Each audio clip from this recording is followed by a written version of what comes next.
The implications of victory. Boy, and what a victory it was. We finally got our country back. We finally got the United States back as we recognize in it, as we've come to know it, not this deformed political entity that Obama's tried to create.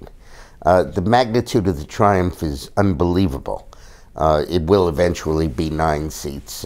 We'll clearly win in Louisiana. We were supposed to finish second, and we finished first in the first primary, so the runoff will be just a formality.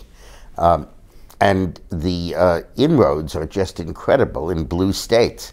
Illinois elected a Republican governor. Michigan re-elected a Republican. Massachusetts and Maryland both elected Democratic governors. We carried Colorado in the Senate race by 6 points, carried Iowa by 8 points, solidly Democratic states. The inroads and the magnitude are enormous. They really presage a national shift decisively in the direction of the Republican Party. Now, in terms of what this means for the future, let's look at it particularly in terms of its implication for 2016. 6 times since World War II, a party has won the midterm elections in the 6th year of the presidency occupied by the rival party. And in 5 of those times, the party that won the midterms in the 6th year rolled on to win the presidency 2 years later. Truman lost Congress in 1950, and Eisenhower was elected 2 years later. Eisenhower was decimated in the election of 1958, and 2 years later, JFK was elected. Republicans made huge gains in 66, and in 68, Nixon was elected. In 74, there were enormous Democratic gains, and in 76, Jimmy Carter was elected. And in 2006, there were enormous Democratic gains, and the Democrats took over Congress. Pelosi became Speaker, and 2 years later, Obama was elected.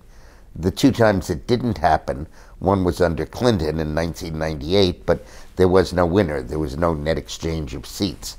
And predictably enough, the election of 2000 was a dead-even tie.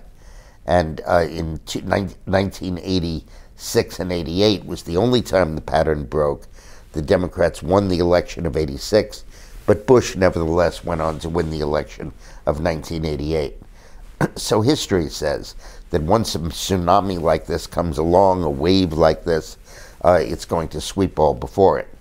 And I think clearly it indicates such a massive vote of dissatisfaction with the president, with the Democratic Party policies, with the extreme left of the administration, that they are not likely to support Hillary in 2016.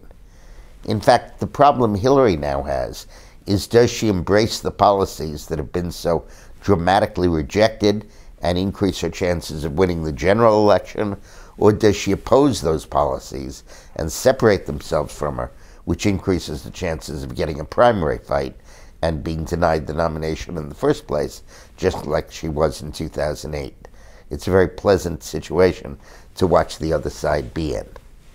Now, we'll talk over the next 3 or 4 days of videos of how to use this election to win, what its broader implications are, and what issues I think motivated this sweep.